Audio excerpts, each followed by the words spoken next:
Palenque, a stunning city built by the ancient Maya, where mysterious temples emerge from the tropical jungle. Everything in front of us, everything was red. Ancient inscriptions reveal this place is once the heart of a powerful kingdom, ruled by legendary kings and queens. Lady Sakuk was the only link to this whole dynasty. Who are these queens, and why are they so important? What can investigations here reveal about the role of women in the magnificent Maya civilization? The blood from a queen was just great for feeding the god as the king. Today, experts have rare access to investigate this extraordinary city, to decode ancient clues, and hunt for answers to the ultimate question: why was it abandoned? The Maya collapse is still one of the great unknowns in world archaeology. In the search for answers, we digitally deconstruct this spectacular Maya city. We tunnel inside tombs and temples, come face to face with long-dead royalty, and decipher cryptic inscriptions to unearth the truth about this mysterious lost city.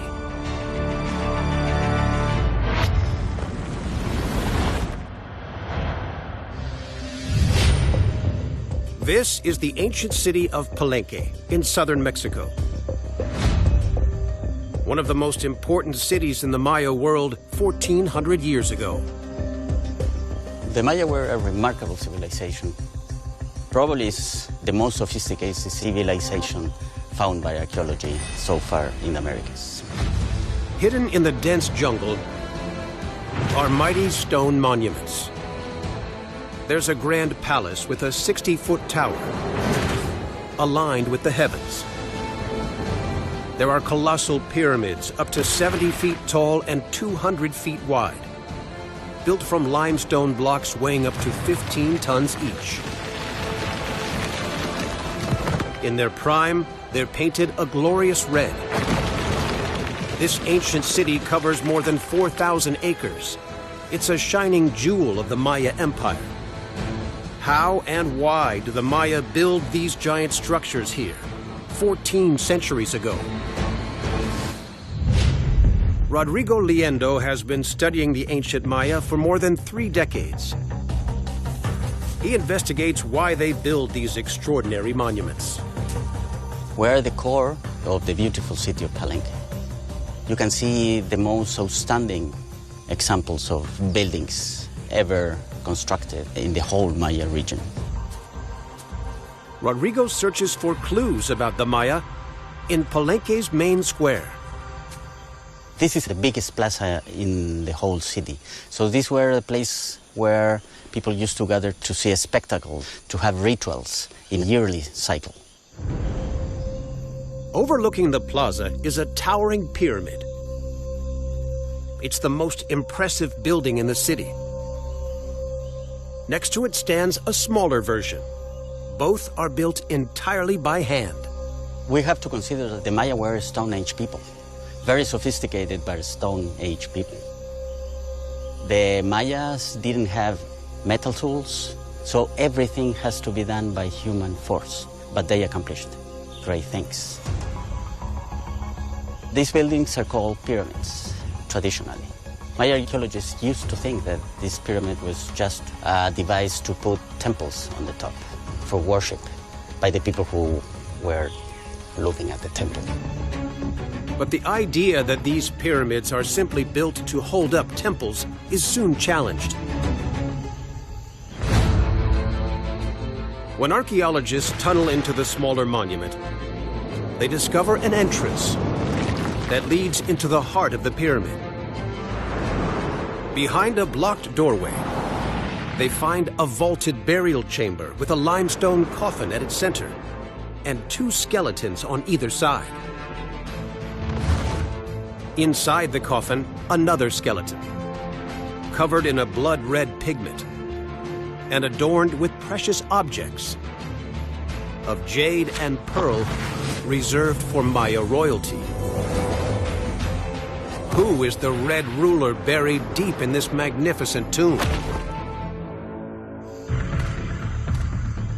Rodrigo explores the scene.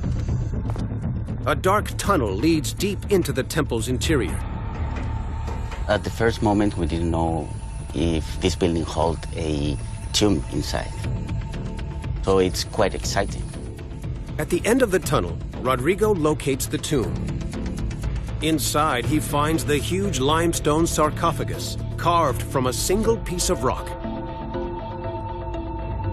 There were no inscriptions in the tomb. We didn't have any text that gave us clues about the identity of the person we found. In Maya society, only the highest of the elite are buried in a sarcophagus as lavish as this one. This person is clearly very important. Investigators carefully remove the skeleton and send it to a lab for testing. Rodrigo believes the results hold important clues. Anthropological analysis of the bones reveals this is the body of a woman. It's an astonishing discovery. This is the first time a Maya woman has ever been found in a sarcophagus inside a tomb befitting a king. Rodrigo searches for more clues to her identity. The nature of the bones tell us that she was a middle-aged woman, about her 40s, 50s. Her teeth shows that she had a very good diet during her whole life. Isotope analysis of her teeth reveals something else surprising. The woman is not from Palenque. For an outsider to be buried in a lavish tomb like this adds to the intrigue. A high-status woman born in another city means that she was part of a privileged family of another place. She came here to Palenque to marry an important political figure of the city. As well as being important, this woman was clearly extremely wealthy. But what about the strange red powder that covers the bones? After lifting the lid from the burial, a very strong, sour, sulfurous smell filled the air. Everything was red, the source of this red color. Cinnabar is a very toxic mineral, a derivative of mercury, toxic and dangerous. The color, it represented life itself. It represented the blood of people doing sacrifice in order to feed the gods. And it was widely used to paint buildings, tombs in the Maya world. The blood-red cinnabar is not the only evidence of religious rituals left inside the mystery woman's tomb. Investigators unearth two even more chilling offerings. On either side of the sarcophagus lie the skeletons of a 10-year-old boy and of a 30-year-old woman. Cut marks on the woman's chest are signs she is stabbed to death, most likely in a ritual ceremony. And the boy, probably a servant, meets the same fate, sacrificed by the priests of the temple. Their bodies are placed in the tomb of the mystery woman, an honor only reserved for royalty. Thanks to her status and the blood-red cinnabar on her bones, archaeologists nickname her the Red Queen. But who is she? The stunning offerings found in her tomb are now preserved in Palenque's Site Museum. Experts date them to the 7th century AD. This means she dies during the reign of a great king of Palenque. All these lines of evidence, the isotopic analysis, the analysis of the materials found in her burial, her health conditions, all this information guide us to know for certain the identity of this person. This was Sakabahau. Zakbu-Ahau is the mysterious Red Queen. Clever detective work helps archaeologists decipher her identity. But among all the rulers of this city, why is she so important? Could Palenque's other temples hide even more royal secrets?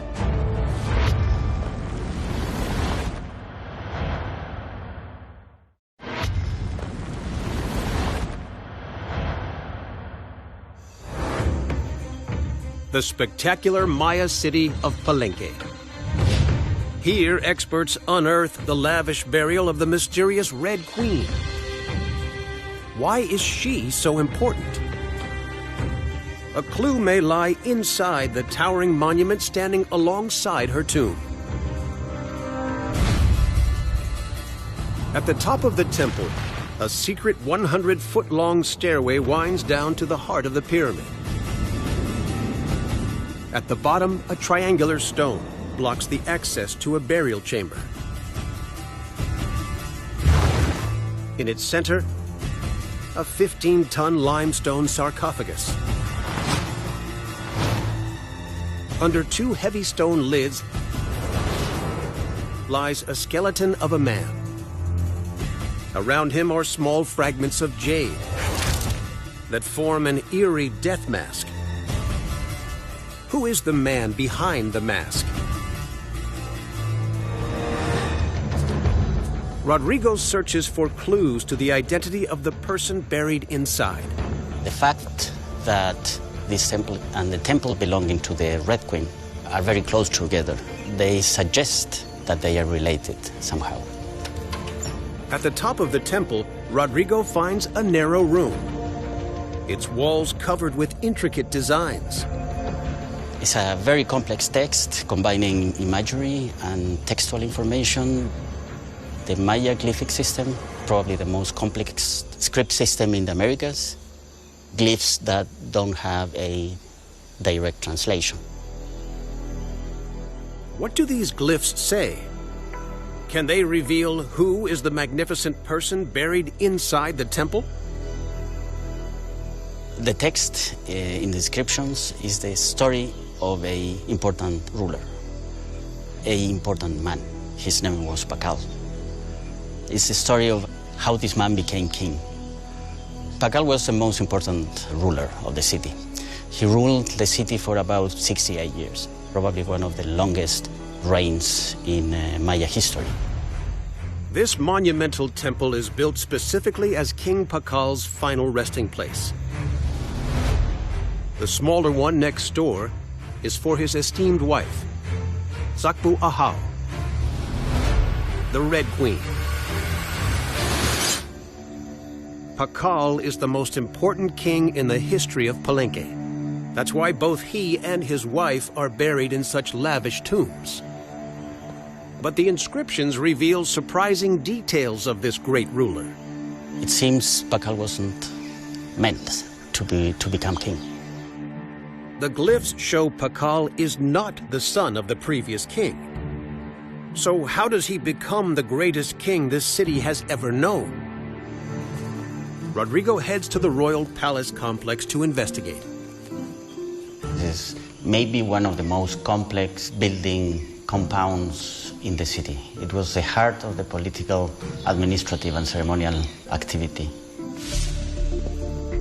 In one of the rooms, Rodrigo finds a striking oval carving. On the right, it shows a very young Pakal, just 12 years old, on a throne in the form of two jaguars. There is a very finely dressed woman that is handing him a crown that we call the drum headdress. So that's the symbol of kings. It's the coronation of a new king, the King Pakal. Who is the woman handing the crown to Pakal? And what role does she play in his rise to power at such a young age? Rodrigo believes clues may lie in the thick jungle half a mile from the city's center. He hunts for a building known as the Forgotten Temple. On the entrance to the temple, there used to be stucco figures and glyphs that mention the same woman that is mentioned in the oval tablet. Inscriptions reveal this forgotten temple is built by Pakal himself.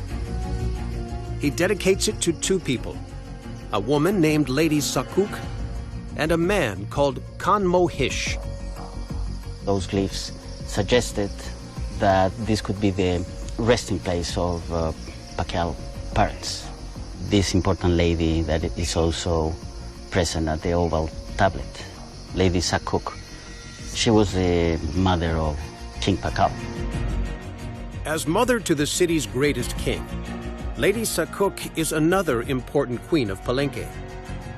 How does she help her son gain the crown? Sakuk becomes Palenque's ruler in 612 AD. But how she rises to power is unclear. There's a theory that when rival kings attack Palenque a year earlier, they kill off the male heirs to the throne. When Palenque's king dies, he leaves a power vacuum. Sakuk, who's possibly his niece, steps up and takes the throne. 3 years into her reign, Sakuk cedes the throne to her 12-year-old son, Pakal, now old enough to become king. When Pakal comes to power, Palenque is still in disarray and vulnerable. He needs to quickly establish an unshakable claim to the throne. Usually in Maya kingdoms, the legitimacy for ruling came from the male line of the family. But in Palenque, the male line of the family disappeared during the war. Lady Sakuk was the only link to this whole dynasty line. The fact that Pakal's mother, Lady Sakuk, she was a direct descendant of all kings. That made her very strong and legitimate to pass over the rulership to her son. Pakal claims his legitimacy by belonging to this sacred bloodline. He may be Palenque's greatest king, but his success is thanks to two important women. His mother, Lady Sakuk, who restores the dynastic line, and his wife, the Red Queen, who rules beside him. But can inscriptions inside Pakal's tomb reveal clues to a third Maya queen? How does she pave the way for these women's rise to power?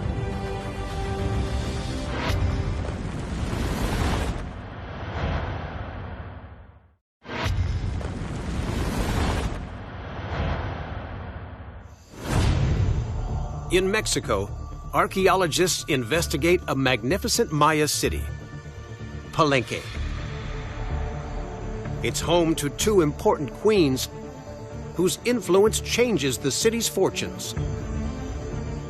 How do they become so powerful in what's traditionally a man's world? In King Pakal's tomb, his elaborately engraved sarcophagus could hold an important clue. The 12-foot lid shows Pakal emerging up from the underworld, being reborn. He is carried by the sacred tree of life that connects the worlds of the dead and the living with the heavens. The sides of the sarcophagus show his powerful ancestors. And remarkably, a mysterious woman is among them, but it's not his mother. So, who is she? Felix Kuprat is an expert in Maya hieroglyphs. He believes clues to this woman's identity lie in the inscriptions from King Pakal's temple. He takes a closer look at detailed drawings of the glyphic writing. It starts with this list of kings and some of the events that took place during their reign prior to the reign of King Pakal. One name catches Felix's attention. This is something exceptional here. We have the name of a queen, a woman that was queen of Palenque. We see that because her name actually includes this ish prefix, which is a woman's head, and it's part of her name. It's Ish Yol Iknal, so there's very little doubt that she was a female ruler. And here it actually says that she came to power. Literally says that she was seated with a headband, so it's a coronation.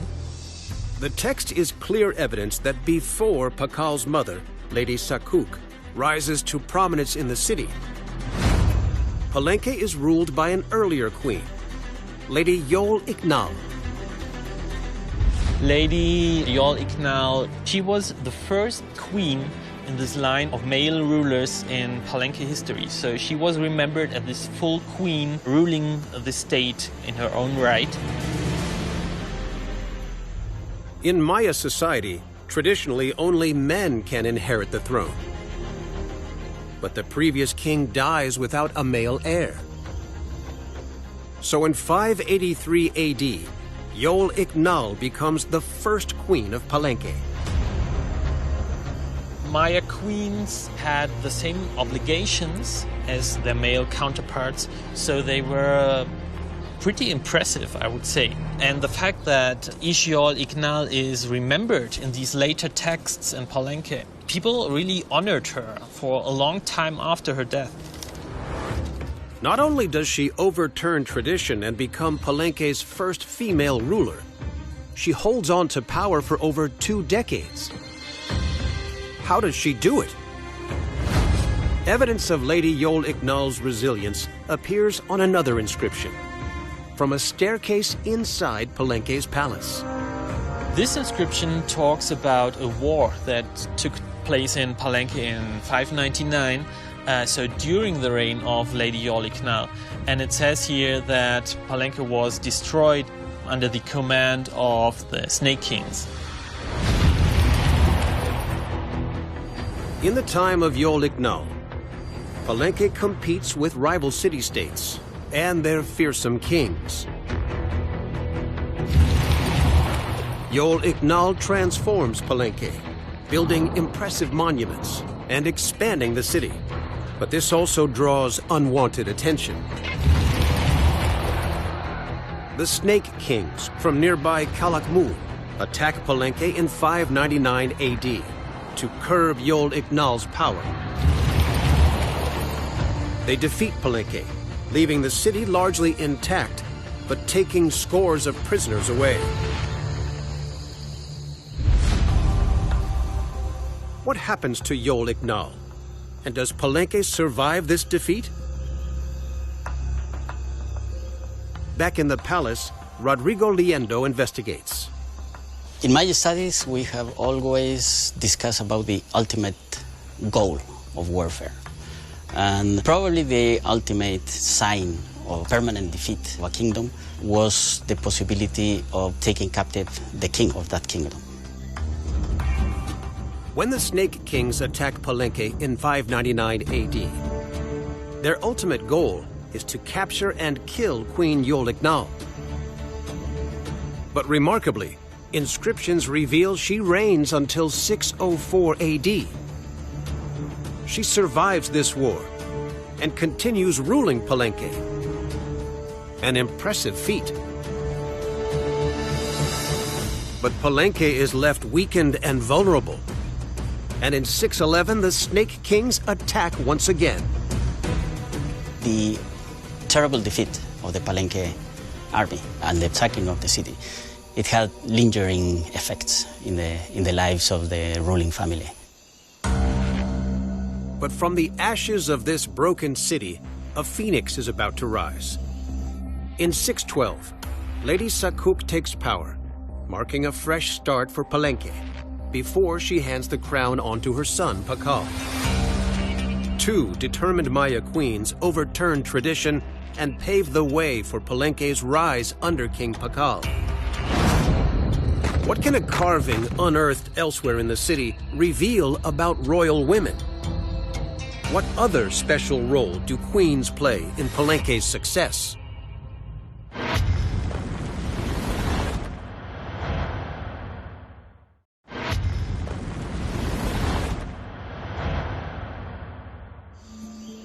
The magnificent Maya city of Palenque.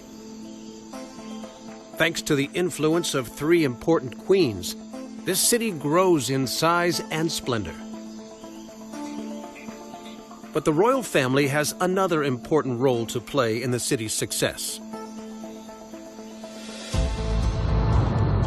Below the thick jungle canopy, among the ruins of a temple, archaeologists discover a broken stone panel. When they piece it together, they find a carving of a scene showing King Pakal performing a blood ritual.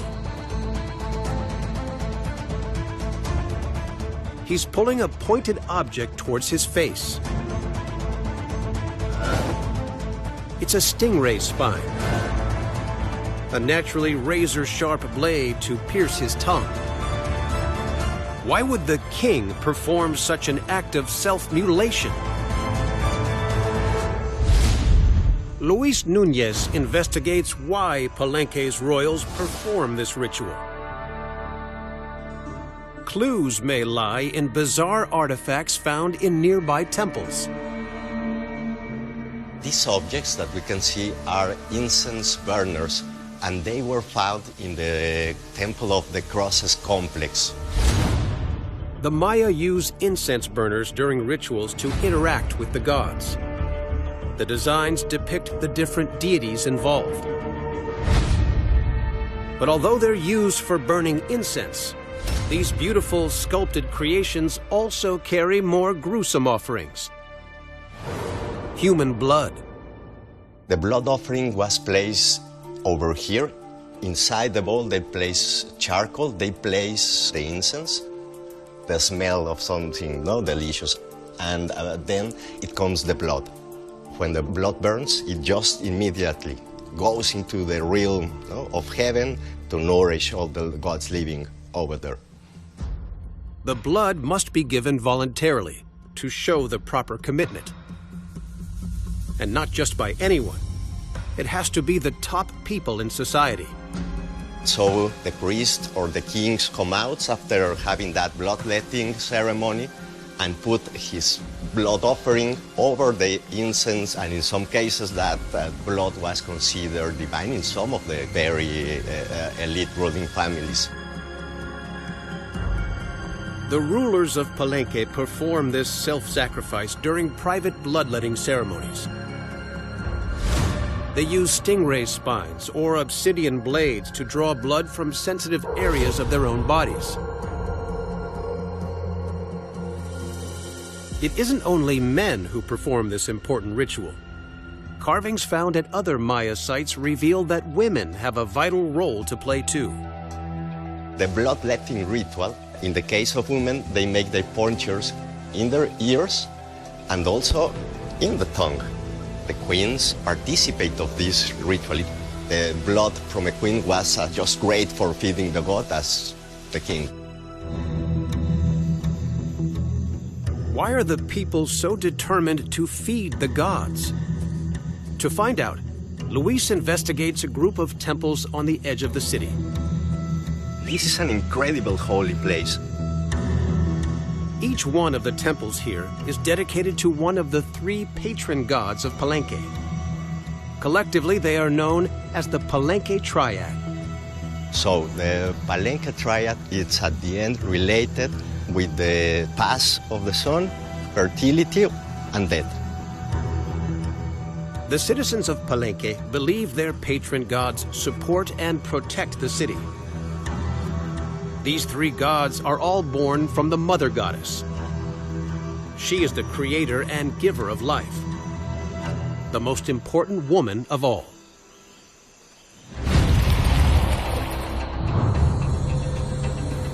Ixchel is the Maya goddess of childbirth. and mother to all Maya gods. Maya women seeking to bear children travel 12 miles by canoe to her shrine on the sacred island of Cozumel. There they consult an oracle, a priest hidden in a large statue of each shell, to seek out their prospects as mothers. The Maya believe that if they don't show the proper respect to the gods, they will become angry and could destroy their society. The most important thing to do was to give tribute to feed the gods. So they would be like happy with you and you could survive and then prosper as a kingdom.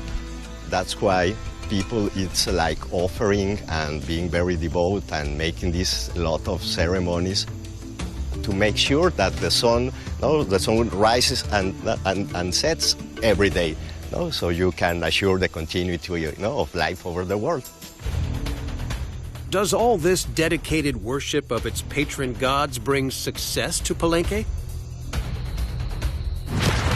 And what can a structure just outside the palace reveal about life for its citizens?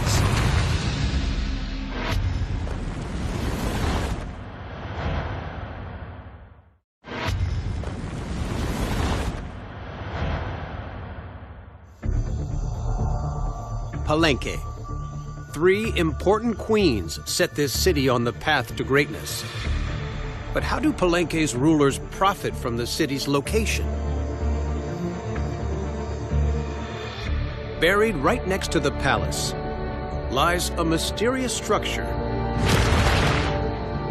A limestone tunnel with a pyramid-shaped roof 13 feet tall. These are the remains of a sophisticated aqueduct that can hold 50,000 gallons of fresh water. 14 centuries ago, it stretches 500 feet from one end of Palenque's palace to the temple complex in the south. It's a masterpiece of Maya engineering. Rodrigo Liendo investigates this intriguing water system. He wants to find out why the Maya built it. Behind the palace, he discovers an open water channel. The source of the water we see here in this channel comes from a natural spring, 500 meters from here. The Maya build Palenque on this limestone outcrop to harness its year-round flow of spring water. Ancient Mayas, they thought mountains were the origin of all water. Water was the origin of all life. Without water, it was impossible to build big cities full of people. But in the tropics, the wet season rains fall for weeks without end. How do the Maya manage this annual deluge in Palenque and prevent catastrophic floods? During the rainy season, this is one of the wettest locations in the world. It pours. The whole place, this empty space is filled with water, with a lot of pressure and with an incredible sound. The Maya construct these waterways to control the flow of water and to provide a better surface for building. This is one of the major aqueducts running through the city. It was constructed to make a flat surface, a big plaza, more space to build the palace on top of it. The aqueduct had also the function of pressurized water, and that's a major achievement. Maya were excellent water engineers. 9 freshwater streams flow down from the hills and spread across different parts of Palenque. The Maya build a sophisticated system of underground tunnels that feed the water from the streams into pools and reservoirs. They build tunnels on inclines that narrow towards the end to increase the water pressure and possibly form fountains across the city. With a ready supply of water to support the ever-growing population, Palenque really lives up to its ancient name of Big Water. But Rodrigo believes the people of Palenque use the underground aqueducts for more than just survival. He tracks one of the channels to a mysterious room in the palace. This sector of the palace is fascinating. It was framed by a system of pools with water up to here, with a very highly sophisticated drainage system. It's clear evidence of the existence of a plumbing system. It was used to supply water for different sectors in the palace. A strange chamber reveals another use for these pools. This curious structure here, this tiny one, is what we believe is a steam bath. You find steam bath in humble houses, in palaces like this. It was a very common practice along the whole society. The kings and queens of Palenque use these steam rooms for ritual cleansing, bloodletting ceremonies, or taking drugs to induce hallucinations, so they can communicate with the gods. Before going into ceremonies, ancient Maya people came into this steam bath in order to clean themselves mentally and physically. Water management helps the kings and queens of Palenque to create a modern, thriving city. But in a city that depends on water, could this precious commodity also be its undoing? What causes Palenque to fall?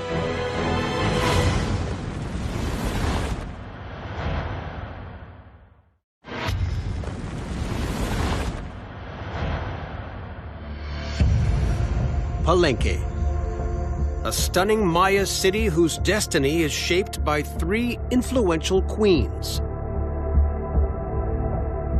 But this great city does not last forever. How do Palenque's fortunes change? Maya inscriptions expert Felix Kuprat investigates. He believes a clue to what happens to Palenque lies in a remarkable set of hieroglyphs found in the royal palace. The tablet of the 96 glyphs is definitely an exceptional example of Maya writing and of craftsmanship. It is spectacular to look at. Felix inspects the text to reveal a list of the kings of Palenque following after Pakal. In total, there are mentions of 4 kings, so first Pakal, and then his son and the nephew of this son. And finally, the son of this nephew who dedicated this monument in 783. And this is basically the last firm date that we have in monumental inscriptions in Palenque. The sudden disappearance of rulers from Palenque's inscriptions is unprecedented. It suggests a terrible event befalls the city. What triggers the vanishing of Palenque's kings and queens? Felix believes the date aligns with the collapse of the entire Maya civilization, one of the biggest mysteries facing Maya scholars today. One theory is that climate change has a major impact on the Maya's agricultural system. Once that more and more droughts occurred, less food was available because people wouldn't produce as much crops as they did before. But Palenque is the city of big water. It's fed by mountain springs and is built around an advanced aqueduct system.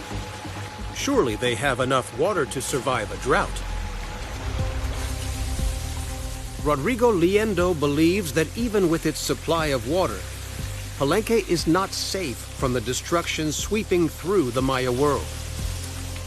The collapse was something like a kind of domino effect. The first kingdom to tumble down affected the neighbor, and so on, so on, so on. Cities were completely erased. Kingdoms were destroyed by war. All across the Maya world, competition for dwindling resources leads to warfare and chaos. And Rodrigo believes Palenque's reputation may have been its undoing.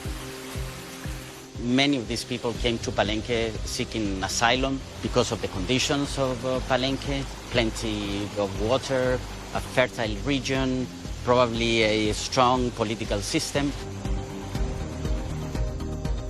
But by the 9th century, Palenque is completely abandoned.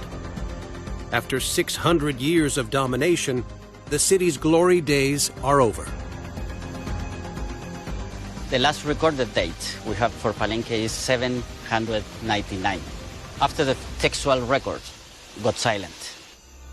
The city is no longer home to kings and queens, only to birds and beasts. The Maya were able to accomplish marvelous things. Eventually, Palenque is swallowed by the forest, but not lost forever. The magnificent Maya city of Palenque, home to 3 powerful queens. In a man's world, they rise to the top. Their strength and determination put the city on the map and set the stage for the greatest Maya king ever known. Their self-sacrifice ensures success and keeps power in the family despite rival attacks. The result is one of the most advanced cities in the Maya world, and spectacular monuments that endure to this day.